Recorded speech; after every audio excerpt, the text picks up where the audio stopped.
We were the only black, in this little community here, we had about 3 or 4 black families. And surrounding all of it was all Caucasian. They called us names, they said whatever to us, and they tried to instigate, but we stood our grounds. That's what I learned. You have to stand for what's right and be ready to back it up. And we did that. And we are still doing that.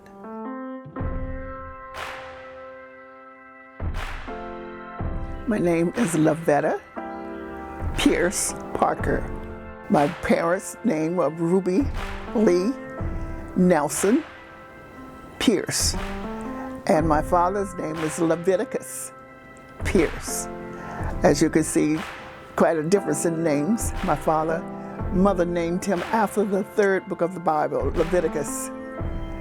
And he was a very, very strong part of who I am today. And so is my mother. My father was mild and meek. My mom was a rip-roaring woman, took no trash from nobody, spoke her mind. My dad was very calm, but if you pushed him too far, you knew about it.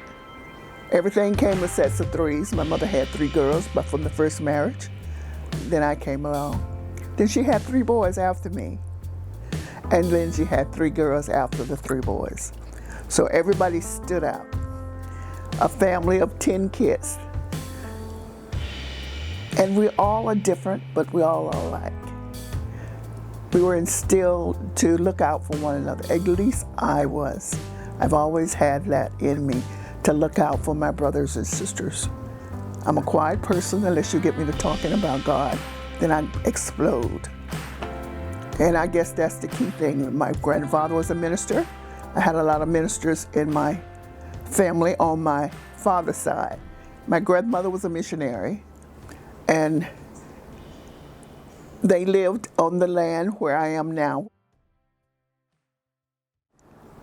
People would call us, if you were to ask them, they would say that we lived in the country and we didn't have a whole lot, but we had everything. We never wanted for anything. I mean, all our needs were met. We ran free, we played in the fresh air, and we were loved. My mother was a very, very intelligent woman. She completed high school at a very early age, and she taught us at home, and she was tougher on us than the teachers were. We all graduated from high school with honors. We all, 10 of us, had some form of higher education. I was born under segregation. Matter of fact, I completed high school under segregation and started college under segregation. But one summer, my parents allowed me to go to St. Augustine, Florida, to live with my cousin and get a job and work, help save up money for the next school year. And that time was when we started integration.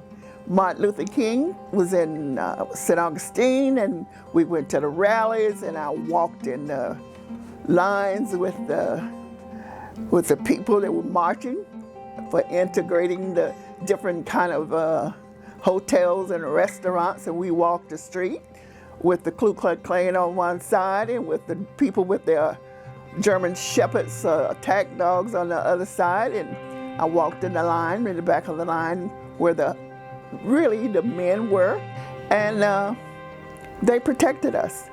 My father saw me on television and he came and got me. He said, I didn't send you over there to participate in that. But hey, I was involved in it. I participated. I went to the sites. I marched in the streets. I sang the song. I helped shield people. There's always been an issue with the race. It's always been a problem. But my mother instilled in us that they weren't better than we are, that we're just as good as they are or better. They couldn't do anything that I couldn't do, Only thing we fought for and we still fight for is to have an opportunity. Don't prevent me from having the same kind of opportunity. I dealt with that in college at St. John's. I had a professor in math, and this girl, Caucasian, sit next to me. We took a test. She copied off of my paper. I know she did. I allowed her to. She copied off of my paper, and when I got my paper back, it was wrong. Hers was right. She tried to tell the professor what happened, but he wouldn't adhere or even think that I knew enough that she would copy off of my paper. So he gave me a bad grade in that class, and I took it home to my mother. We went to the dean of the school, and we dealt with it. There was nothing they could do to the professor because he had given a grade. But the professor wasn't there the next year. So we did that. He couldn't do it to someone else. But we always had to defend ourselves. We always had to prove ourselves.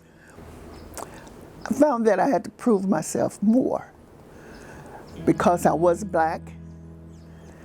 And then in the area as well, it's because I was a female. Because some things I did, they didn't think a female could do. But you had to show them. You had to prove that you could do stuff. You have to know who you are. We believe in God and we depended on that. It's no way that I would have been able to do anything without that. That's where my resources stand. That's where who I depend upon is on God. I have a favorite scripture and I always quote it. Trust in the Lord with all your heart and lean not to your own understanding. In all your ways acknowledge him and he will direct your paths. A lot of times I didn't know which way I was going. No way I would have been able to go to school. People told me when I was in high, oh, you'll never amount to nothing. You can't do this, you can't do that. But God made the way for that. And I learned that trick. And that's with life. You got to learn how to get on and off the clutch in life. What you're gonna fight for and what you won't fight for. You may think you're winning today, but that's just one battle. You got a whole war to fight. And don't give up on the first battle. Don't let your enemy know what you know. Don't let them know what you know. Save some things and bring them out when you need to.